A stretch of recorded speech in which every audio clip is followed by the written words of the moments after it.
evening. You're watching the news from the Sultanate of Oman television. First, the headlines. The Public Authority for Craft Industries marked the Omani Craftsman Day. The Sultanate joins Gulf Cooperation Council countries to celebrate Gulf Consumer Protection Week. And the UN Syria envoy says the warring parties now have a clear agenda to pursue a political solution to the country's 6-year-long conflict.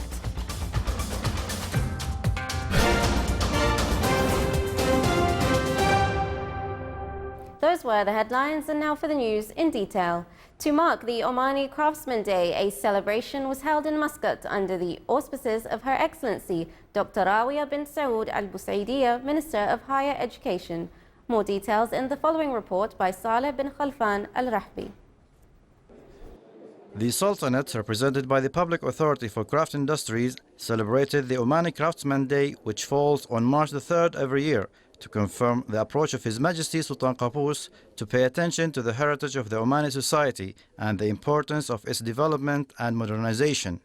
Every 3rd of March from every year, we as Public Authority for Craft Industries, we are celebrating the Omani man handcraft. It's the job of the Public Authority to take care of the craft people and the handcrafts and create it for the future so people they could use it for every day.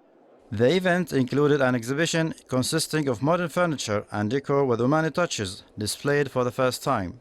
In addition, a number of Omani craftsmen who won at the World Craft Council Award of Excellence for Handicrafts 2016 were honored during the celebration.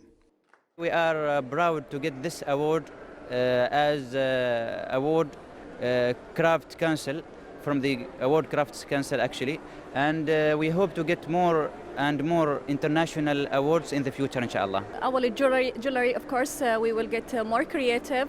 We are combining the past with the present all in a one piece, and we are very proud for using our silvers, the antique silvers, Omani silvers for our jewelries. We present the world as Omani, and we are very proud of this. The Public Authority for Craft Industries promotes different types of handicrafts in the Sultanate and maximizes their contribution to the national economy and sustainable development. The beauty of a finely made object points to the beauty of the craftsmanship. This celebration pushes the craft sector forward. Saleh Al-Rahbi, Muscat. Under the theme Towards Safe Online Shopping, the Sultanate celebrates the Gulf Consumer Protection Week, along with other Gulf Cooperation Council countries. The week starts from the 1st of March every year. Activities of the week came to establish joint cooperation bridges to unify Gulf efforts and exchange views and ideas in the field of consumer protection. This year's celebration sheds light on digital economy and consumer rights and obligations when shopping through various telecommunication means. The week includes various activities and events in different governorates of the Sultanate, such as awareness seminars, exhibitions, and some competitions. In the Governorate of North Bartana, the Directorate General of Consumer Protection organized a celebration on the occasion of Gulf Consumer Protection Week. It included a bicycle tour to spread awareness on online shopping and its advantages in terms of saving time and efforts in a way that protects the rights of consumers. The activities also included awareness seminars that targeted all segments of the society.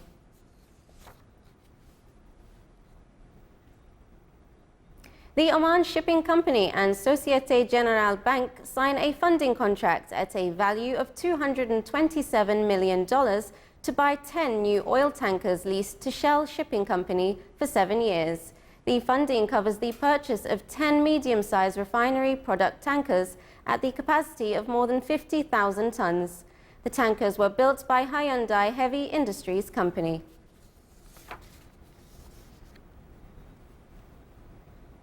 Private deposits at commercial banks in the Sultanate, as at the end of December 2016, rose by 3% to reach around 12 billion Omani Rials.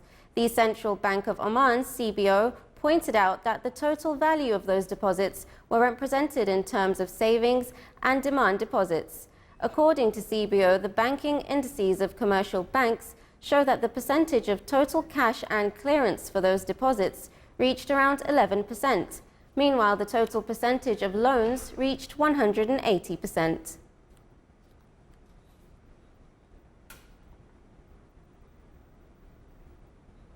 With the aim of raising awareness among society members about diabetes, its causes, symptoms and ways of prevention, the Ministry of Health, represented by National Diabetes and Endocrine Center, in cooperation with Omani Diabetes Association, organized an open day for children with diabetes. The event, which was held at Sultan Qaboos Sport Complex in Boshar, included entertainment and awareness activities like highlighting sports skills of children with diabetes and interacting with them to acquaint their experiences in living with diabetes.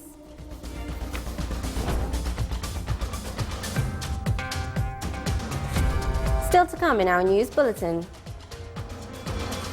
St. Paul's Cathedral in London launched a charity appeal for those living with terminal illnesses by laying out thousands of handmade daffodils.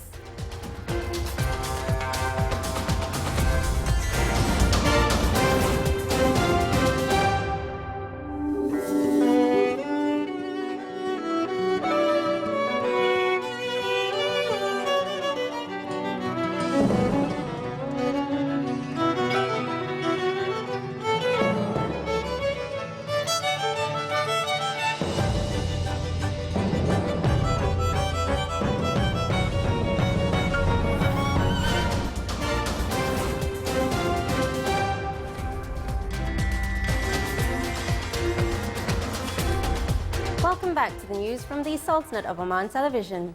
Syria's first UN-led peace talks in almost a year ended without breakthrough, but the United Nations mediator Staffan de Mistura said the warring parties now have a clear agenda to pursue a political solution to the country's 6-year-long conflict. Both sides could point to small victories. The opposition said that the question of political transition was seriously addressed for the first time, while UN envoy Staffan de Mistura said counterterrorism, an issue pushed by President Bashar al-Assad's delegation, had been added to the agenda. Mistura said counterterrorism had been added as a fourth basket to the talks, alongside efforts to establish a credible, inclusive government, drafting a new constitution and holding free and fair elections. A shaky ceasefire has been in place since December 2016, and separate talks in Kazakhstan, sponsored by Russia, Turkey and Iran, are dealing with military matters. A new round of Astana talks is due on March 14th, and Russian officials have said the Geneva negotiations could resume on March 20th.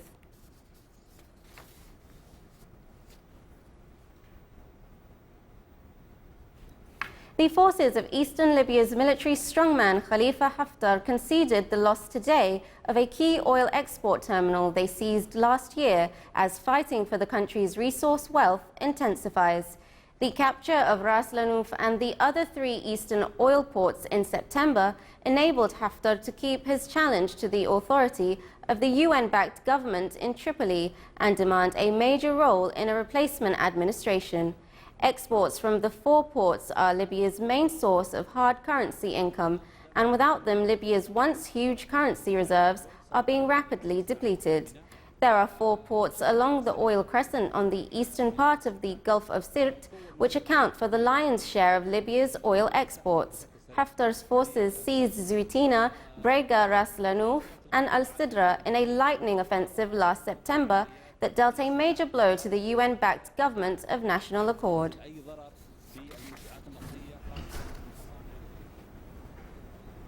Iran has successfully test-fired a sophisticated Russian-made air defense system. The report said that the test of the S-300 system came during a recent military exercise named Damvand, named after Iran's highest mountain. It said the test targeted various flying objects, including missiles. With a range of up to 200 kilometers, the S-300 is capable of simultaneously tracking and striking multiple targets. Officials said the test was carried out in Iran's central desert. Russia delivered the S-300 system to Iran in 2016, nearly 10 years after the initial contract had been signed. Iran signed the $800 million contract to buy the S-300 missile system in 2007, but Russia suspended their delivery 3 years later because of strong objections from the United States and Israel.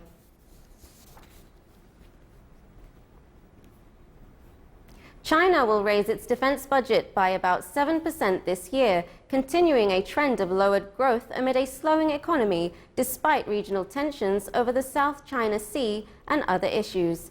Total defense spending would account for about 1.3% of projected gross domestic projects in 2017. A spokeswoman for the legislature told a news conference on the eve of the opening of the body's annual session that the precise figure will be provided by Premier Li Keqiang in the address to the National People's Congress tomorrow. Depending on the final figure, this year's budget could make the third consecutive year of declines in defense spending growth rates, even while some outside observers say those figures don't account for all military spending. The budget grew by 7.6% last year and 10.1% in 2015.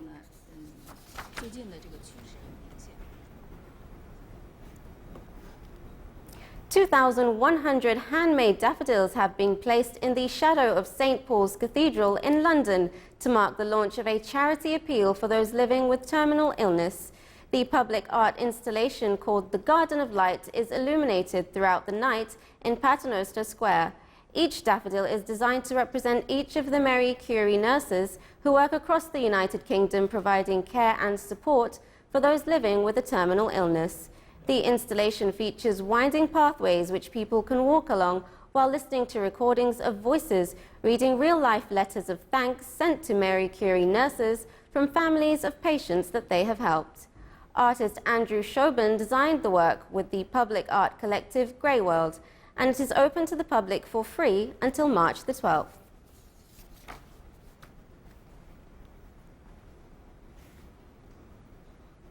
In Mombasa, Kenya, the renovated Oman House and Al Mazrui Hall, with its ongoing exhibitions, continue to attract more visitors from inside and outside Kenya. More details in the following report by Abdullah bin Ahmed Al Rubai. Here at this famous old and historical coastal city of Mombasa, Kenya, whose waterfront enclaves the imposing fort, namely Fort Jesus. Its monumental presence vividly reflects and symbolizes the rich historic relationship between the two countries of Kenya and the Sultanate of Oman, thanks to the unwavering efforts exerted by the Sultanate National Archives and Records Authority on highlighting the significant aspects of Oman civilization and culture contributed by the Omani ancestors in the various sectors of society and infrastructure. Documenting such sites and the historical events which impacted and enriched this city of Mombasa is deemed by authorities' belief to be of paramount importance in binding the historical relationship between the two countries. As a consequence, and admirably so, the subsequent outstanding collaboration between the National Archives and Record Authority and their Kenyan counterparts, represented by the Ministry of Sports, Culture and Arts and the Sultanate Embassy in Kenya, culminated in the completion of renovation and refurbishment of the Omani House and Al Mazrui Hall exhibition at the fort, along with the Fort Museum with their new look. All of these settings are lavished with the evidence and artifacts portraying the historical relationship between the two countries.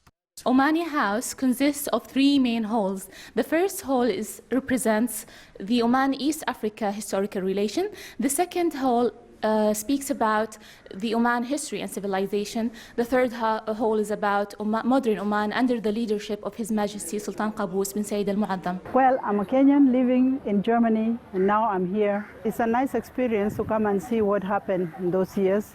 It holds a lot of Kenyan history, and I like it. I like the way it looks, right?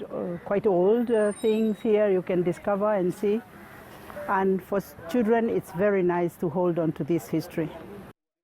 These ongoing exhibitions at the Oman House and Al Mazrui Hall, since their renovations, have proved very popular amongst the local inhabitants and international tourists from most parts of the world who throng these halls in their drones. The main attractions include, but not limited to, the historical migration of Omani Julanda and An-Nabhani and other numerous tribesmen who, based on the request by the Mombasa indigenous population and their associate, they came, they saw and ousted the Portuguese countries and their invasion. Additionally, the exhibition also includes the Al Busaidi reign and dynasty from 1st century AD to the last Sultan of Zanzibar, supported by a display of historical antiques, medals, commercial products and documents explained in Arabic, Swahili and English. The Al-Mazroui profile positions they held in the Mombasa society as governors, walis, renowned scholars, Islamic judges and merchants. We are the descendants of the Mazroui Arabs who came to Mombasa.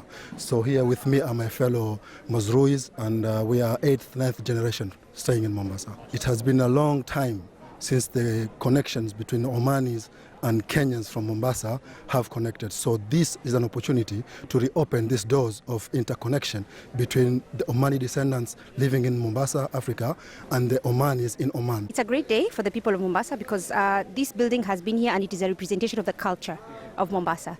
So the fact that the Omani house has been redone goes ahead to re-establish the relationship between the Omani people and the Mombasa. The cultural connection and interaction between Oman and Kenya in particular and Africa in general, which evolved in the 3rd millennium BC, was made possible by the existence of the Red Sea and Indian Ocean and its immediate link between the African coast and the Arabian Peninsula. It's therefore not surprising that the Omani Arab traders were among the first traders in East and Central Africa. Thanks to these ongoing exhibitions, which serves to strengthen the relationship between these two countries, as well as providing an educative forum in which this rich cultural history can be shared and highlighted and validated. At this most outstanding historical fort here in Mombasa, the celebration held here revive the connection between the people of the Sultanate of Oman and the people of Republic of Kenya. Abdullah bin Ahmed Al-Rubai, Mombasa, Kenya. And now for the general weather forecast around the Sultanate. Clear skies will prevail over the Sultanate with low clouds and fog over the governorates of Worcester and South Sharqiya. Winds will be easterly to southeasterly light to moderate. Seas will be slight with a maximum wave height of 1.25 meters.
This is the Sultanate of Oman television. Before we end tonight's bulletin, here are the main points once again. The Public Authority for Craft Industries marked the Omani Craftsman Day. The Sultanate joins Gulf Cooperation Council countries to celebrate Gulf Consumer Protection Week. And the UN Syria envoy says the warring parties now have a clear agenda to pursue a political solution to the country's 6-year-long conflict. With that, we come to the end of tonight's news bulletin. From all of us here at the newsroom and the studios, it's good night.